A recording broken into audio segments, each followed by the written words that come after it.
IPL 2026 में आपकी favourite टीमों पर आ रही ट्रेड की अफवाहें सुनकर आप भी थोड़े से परेशान हो गए होंगे और समझ नहीं पा रहे होंगे किसको ट्रस्ट करें कितना करें, क्योंकि मैंने भी आप लोगों से भैया पल्ला झाड़ते हुए ये बोल दिया था कि मेरे भाई मेरे पास कोई अपडेट नहीं है, मेरे पास सिर्फ एनालिसिस है, मेरा अपना ओपिनियन है वो शेयर कर दे रहा हूँ, बाकी तो अफवाहें उड़ रही हैं, उन अफवाहों पर ही बात की जा सकती है। लेकिन मेरे भाई मैंने आपसे ये भी बोला था कि जैसे मेरे पास कोई रियल और जेन्युइन अपडेट आएगी ये आपका भाई आपके पास आएगा और आपको सारी सच्ची कहानियां बताएगा। तो वो अपडेट आ चुकी हैं और इसीलिए हम आपके सामने आए हैं कि सोचा आपको ट्रेड रूमर्स को लेकर सारी अपडेट्स दे दी जाए। और मेरे पास अपडेट आई है वॉशिंगटन सुंदर के सीएसके में जाने को लेकर, पूरी हकीकत बता दूंगा कि क्या ये ट्रेड हो रहा है नहीं हो रहा है। बात यहां पर की जाएगी केएल राहुल के केकेआर में जाने को लेकर, और बात यहां पर होगी संजू सैमसन के दिल्ली में आने को लेकर और बदले में टिस्टन स्टब्स के राजस्थान रॉयल्स में जाने को लेकर। आखिर क्या है पूरी रियल जेन्युइन अपडेट इस वीडियो में आपको मिलेगी। अगर आप लोग को हमारा काम पसंद आए तो वीडियो को लाइक करके चैनल को सब्सक्राइब कर दीजिएगा ताकि हमें भी थोड़ा मोटिवेशन मिले कि आप लोगों के लिए ऐसे रेगुलर वीडियो एंड अपडेट्स लेते आए। शुरुआत करते हैं वॉशिंगटन सुंदर के घर वापसी यानी कि सीएसके में जाने के ट्रेड की अफवाहों को लेकर।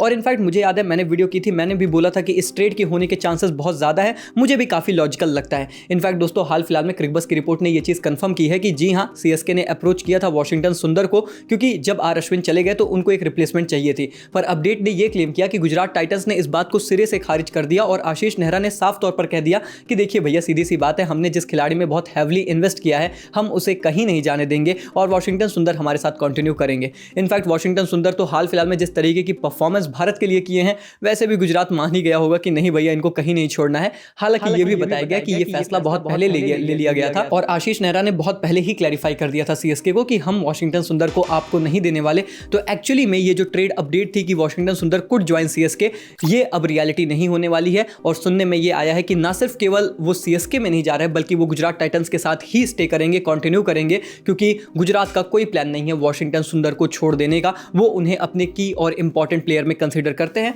जो कि मुझे लगता है कि वॉशिंगटन सुंदर और गुजरात के लिए काफी अच्छा मूव है। आई मीन गुजरात अगर अपने प्लेयर्स की रिस्पेक्ट कर रहा है तो फिर इससे अच्छी तो कोई बात हो नहीं सकती। और आपको भी पता है कि हम आपकी रिस्पेक्ट करते हैं। हमने आपसे बोला था कि टेलीग्राम पर सबसे पहले अगर आपको कोई रियल और जेन्युइन अपडेट आएगी तो मिलेगी, और जितनी हमारी टेलीग्राम की जनता है उसे पता है कि ये खबर उन तक मैंने पहुंचा दी थी। बस यहां पर अच्छे से कहानी भी आपको समझा दी, यानी कि वॉशिंगटन सुंदर सीएसके में नहीं जा रहे हैं ट्रेड के द्वारा, ये बात अब कंफर्म हो चुकी है। इसके बाद ट्रेड रूमर नंबर 2 यानी कि केएल राहुल के केकेआर में जाने को लेकर मैं आपको समझा देता हूं। देखो आपको भी पता होगा कि केएल राहुल टू केकेआर हमने बोला था कि ये सबसे ज्यादा सेंस बनाता है, ये मैच मेड इन हेवन है, और अगर ऐसी कोई डील आती है तो केएल राहुल को ओपनली एक्सेप्ट करना चाहिए। पर बात सिर्फ ये है कि सिर्फ केएल राहुल के एक्सेप्ट करने से तो चीजें चलती नहीं है, यहां पर दिल्ली कैपिटल्स का बहुत इंपॉर्टेंट रोल था। और जैसा हम बार बार डिस्कस करते हैं, ट्रेड में प्लेयर का रोल बहुत कम होता है, टीम्स का रोल बहुत ज्यादा होता है।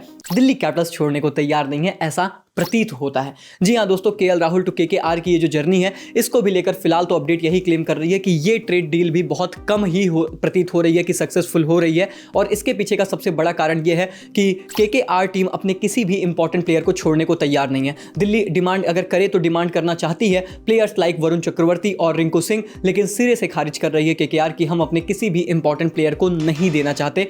And for that reason KL Rahul का दिल्ली कैपिटल्स को छोड़कर केकेआर में जाना, ये पॉसिबिलिटी भी अब बहुत कम नजर आ रही है, ऐसा क्रिकबज़ की रिपोर्ट ने अगेन क्लेम किया है। अब देखो इस बारे में मेरा ओपिनियन बहुत ही क्लियर था। मैं अगर केएल राहुल और केकेआर के पक्ष से सोच रहा था, मुझे लगता था कि ये ट्रेड डील होना चाहिए था, क्योंकि ये दोनों मैच मेड इन हेवन थे। इसके पीछे का लॉजिक मैंने बहुत अच्छे से पुरानी वीडियोस में, हमारी रील्स में आप लोगों को समझा रखा था। लेकिन अगर दिल्ली कैपिटल्स नहीं छोड़ना चाहती तो ये उनका अपना खुद का डिसीजन है, और मुझे लगता है एक अच्छा डिसीजन है। दिल्ली से तो मैं उम्मीद कर रहा हूं कि वो सेंसिबल डिसीजंस लें, और केएल राहुल जैसा खिलाड़ी जिसने पिछले सीजन आपके लिए इतना अच्छा परफॉर्म किया, शायद छोड़ने का कोई कारण बनता नहीं है। तो अगर आप नहीं छोड़ रहे हो, आपको ये मतलब बिलीव है कि नहीं केएल राहुल हमारा स्टार है, मैं तो इसीलिए कह रहा था ना कि शायद आप ये मानते हो कि संजू सैमसन बड़ा स्टार है, हमें केएल राहुल की जरूरत नहीं है, तो छोड़ दो भैया, फिर तो क्या ही कर सकते हैं, केकेआर उनके लिए ज्यादा अच्छी फिट बन जाएगी। लेकिन अगर दिल्ली को अपने प्लेयर की कदर है तो ये तो बहुत अच्छी बात है, ये तो सोने पे सुहागे वाली चीज है। फिर तो मुझे लगता है कि केएल राहुल दिल्ली के साथ स्टिक करें। और फिलहाल जो सुनने में आ रहा है कि केएल राहुल केकेआर में तो एज अ ट्रेड डील नहीं जाने वाले हैं, इसके चांसेस बहुत कम है। अब वो रिलीज होंगे या फिर कि दिल्ली के साथ रहेंगे, उसके कप्तान बनेंगे नहीं बनेंगे, ये अपने आप में अलग कहानी है। इस पर जब और अपडेट आएगी तो मैं आपको जरूर बताऊंगा। हालांकि केकेआर के फैंस डेफिनेटली उनका दिल टूटेगा इस खबर से, क्योंकि वो डेस्परेट थे केएल राहुल को अपनी टीम में देखने के लिए, पर शायद उसके लिए उन्हें कोई खिलाड़ी छोड़ने की जरूरत थी एक्चुअली जिसकी दिल्ली डिमांड कर रहा था, और उस पर वो रेडी नहीं हो रहे हैं। So that trade deal is right now as of now बहुत कम चांसेस हैं कि एग्जीक्यूट हो पाए। और इसके बाद अगर हम तीसरे ट्रेड रूमर की बात करें, जिसको तो लोग रूमर मान भी नहीं रहे थे भाई, लिटरली सोशल मीडिया पर ऐसा बज चल रहा है हाल फिलहाल में कि ये तो रूमर नहीं, ये तो कंफर्म डील है। संजू सैमसन आ रहे हैं दिल्ली कैपिटल्स में और बदले में ट्रिस्टन स्टब्स जा रहे हैं राजस्थान रॉयल्स में। बस ऑफिशियल अनाउंसमेंट होने की देरी है। हालांकि दोस्तों अब इसको लेकर क्रिकबज़ ने बहुत यूनिक क्लेम किया। उन्होंने बोला कि जी हाँ, इसको लेकर पहल चल रही है और इनफैक्ट ट्रिस्टन स्टब्स ही नहीं, समीर रिजवी की भी डिमांड की थी राजस्थान रॉयल्स ने दिल्ली कैपिटल्स कैंप से कि भैया हमें संजू सैमसन दे दो, उसके साथ समीर रिजवी दे दो और फिर आप हमारे साथ ट्रेड डील कर लो। हालांकि टाइम्स ऑफ इंडिया ने यह क्लेम किया था कि समीर रिजवी को लेकर तो सिरे से खारिज कर दिया जो है दिल्ली कैपिटल्स कैंप ने कि भैया हम उन्हें नहीं देने वाले। बात यहां पर सैमसन वर्सेस ट्रिस्टन स्टब्स फंसी है। अब अगर इसको मैं देखता हूं मैथमेटिकली भी अगेन फिर से कैलकुलेट करके, तो देखो भैया आपको समझ में आएगा 18 करोड़ सैमसन के हैं, 10 करोड़ ट्रिस्टन स्टब्स के और समीर रिजवी हैं 85 लाख के, if I am not wrong 85-95 lakh. तो फिर उसके बावजूद भी वो जो करोड़ों का लगभग अभी गैप बचेगा उसको तो फिल करने के लिए दिल्ली को और काम करना पड़ेगा। और उससे भी ज़्यादा कि सिर्फ आप इतने सस्ते प्लेयर समीर रिजवी जो 1 करोड़ में भी नहीं है, क्या उसको जाने दोगे? मुझे नहीं लगता जाने देगी। और इसीलिए शायद टाइम्स ऑफ इंडिया ने क्लैरिफाई किया था कि उसको लेकर दिल्ली ने साफ मना कर दिया।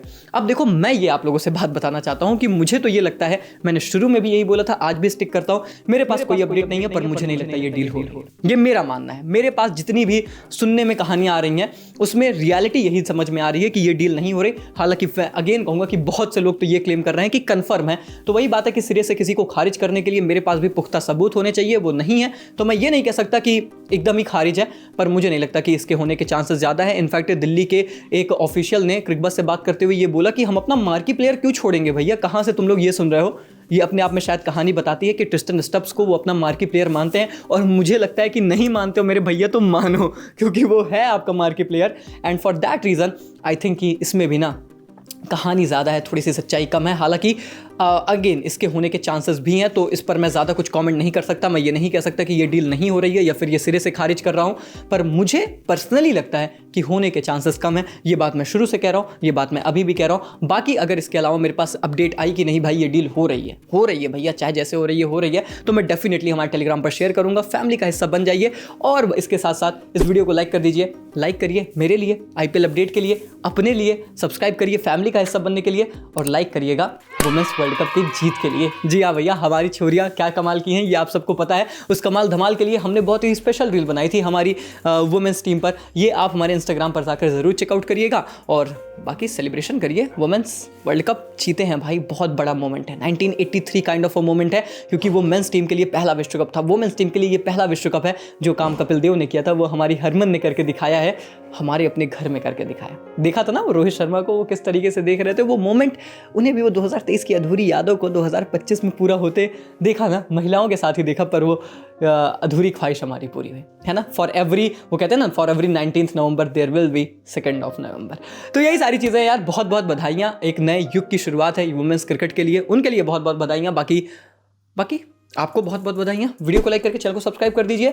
बधाइयाँ तो मैंने अपडेट में भी दे दी हैं, तो फिर उसके लिए थोड़ा सा है ना सब्सक्राइब करना बनता है। मिलते हैं यार, तब तक के लिए take care, goodbye, thank you so much.